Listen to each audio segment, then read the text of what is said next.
అందుకే సూర్యనారాయణమూర్తికి నమస్కారాలు ఎలా ప్రీతో, శ్రీ మహావిష్ణువుకి అర్చన ఎలా ప్రీతో, పరమశివలింగ స్వరూపానికి అభిషేకము ఎలా ప్రీతో, విఘ్నేశ్వరుడికి షోడశనామములు ఎలా ప్రీతో, హనుమకి సింధూర పూజ ఎలా ప్రీతో, విఘ్నేశ్వరుడికి సింధూర పూజ ఎలా ప్రీతో, అలా స్వామి హనుమ విషయంలో కూడా ప్రదక్షిణములు ప్రీతి.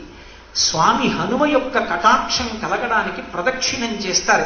ప్రదక్షిణం అంటే ఆయన్ని కుడి చేతి వైపు ఉంచుకొని గుండ్రంగా తిరిగి రావడం. ఎప్పుడూ కుడి చేతి వైపే ఉండాలి, మధ్యలో మాట్లాడకూడదు. పరాశర సంహితలో హనుమ ప్రదక్షిణములకు సంబంధించిన రహస్యాన్ని చెప్పారు. వక్కలతో కానీ, అక్షతలతో కానీ, పువ్వులతో కానీ లెక్కించాలి తప్ప ప్రదక్షిణాల్ని కాగితం మీద అంకెలు వేసి కానీ పదఘట్టన వినపడేటట్టుగా గబగబా కానీ నడవకూడదు. మెల్లగా నడుస్తూ ప్రదక్షిణం చేస్తూ ఏ శ్లోకం హనుమ పట్ల చెబితే ప్రదక్షిణం చేస్తున్నప్పుడు ఆయన ప్రీతి పొందుతారో పరాశర సంహిత చెప్పింది. ఆంజనేయం మహావీరం బ్రహ్మ విష్ణు శివాత్మకం తరుణార్క ప్రభం శాంతం రామదూతం నమామ్యహం. ఈ శ్లోకం చెప్పి ప్రదక్షిణం చెయ్యమన్నారు. సద్య ఫలితాన్ని అనుగ్రహిస్తాడు మహానుభావుడు.